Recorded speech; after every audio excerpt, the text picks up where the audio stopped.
কিভাবে পাহাড়সম রানের লক্ষ্য দাঁড় করিয়েও হারতে হয়, এ বিষয়টি যেন চোখে আঙ্গুল দিয়ে দেখিয়ে দিল শাহরুখ খানের কলকাতা নাইট রাইডার্স।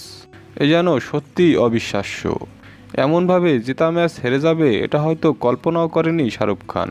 এদিন বেশ কয়েকটি রেকর্ড গড়েই স্কোরবোর্ডে 261 রানের বিশাল পুঁজি করেছিল কলকাতা নাইট রাইডার্স।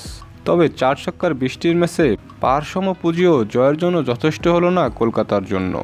8 বল হাতে রেখেই 8 উইকেটের বড় জয় পেয়েছে পাঞ্জাব সুপার কিংস। শুধু আইপিএলই নয়, যে কোনো টি-20 ক্রিকেটেই সর্বোচ্চ রান তারা নজির গড়ল পিতৃচিন্তার দল। এদিন টসে হেরে শুরুতে ব্যাট করতে নেমে 2 ওপেনার ফিল স্ট্রল আর সুনীল নারিনের বিধ্বংসী ব্যাটিংয়ে 6 উইকেটে 261 রানের বড় পুঁজি পেয়েছিল কলকাতা। জবাবে ব্যাট করতে নেমে জনি বেন স্টোকস দুর্দান্ত শতকে ভর করে 8 বল হাতে রেখেই জয় তুলে নেয় পাঞ্জাব কিংস।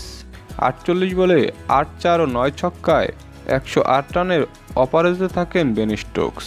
এছাড়া 28 বলে 68 রানের ক্যামিও ইনিংস খেলেছেন শশাঙ্ক সিং। এই শশাঙ্ক সিংকে ভুল করে কিনেছিল পিতৃচিন্তার দল। এবার দ্বিতীয়বারের মতো নিজের হাতেই পিতৃচিন্তার দলকে জিতিয়ে নিজের নামের প্রতি সুবিচার করলেন এই ব্যাটার। দর্শক, শাহরুখ খানের এমন পরাজয়কে আপনারা কীভাবে দেখছেন অবশ্যই তা কমেন্টে জানিয়ে দিন।